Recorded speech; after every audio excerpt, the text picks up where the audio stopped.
For years now, we have wondered what exactly was Patty Jenkins' version of Thor: The Dark World like? Would it have completely changed the end result?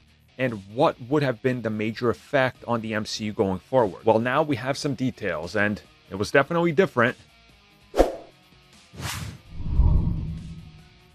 So as most of you know, the director of Wonder Woman and Wonder Woman 1984, Patty Jenkins, was supposed to direct Thor: The Dark World. She originally had apparently a very great pitch that Marvel Studios was impressed by. Natalie Portman was all on board for it, and it was supposed to be a darker film, hence why when they announced it, it was called The Dark World, and it was supposed to be different than the end result, as we're finding out. And what exactly was it about? Well, first and foremost, we find out she did actually leave the project because of creative differences. That much is true. She literally wanted to tell a completely different story.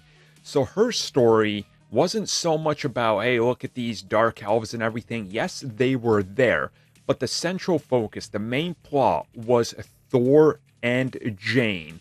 And she wanted to do a version of Romeo and Juliet that is told across space and time between a god and, of course, a mere mortal.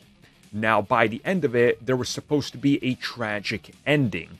But Marvel Studios was not feeling this because down the road, they wanted to do something else with the characters involved. One could only speculate that Patty Jenkins was probably going to either massively hurt or possibly kill off Jane Foster. Marvel didn't want that because they were hoping to eventually get to do a Jane Foster Thor, which now they are.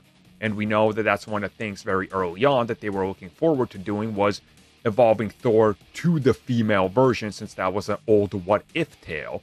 So I think this honestly kind of paints a picture of the clashing styles and ideas and what they were going for.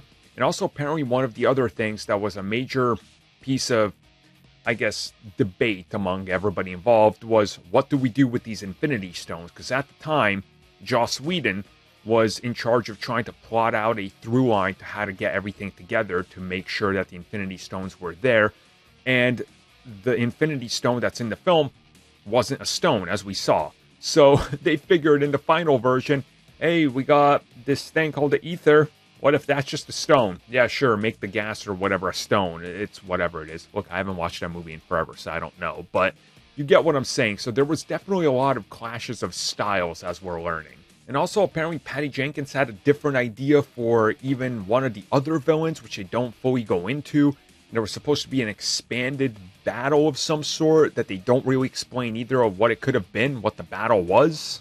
Maybe the next book will get into that. Who knows? Probably not, though. They'll forget that this film existed.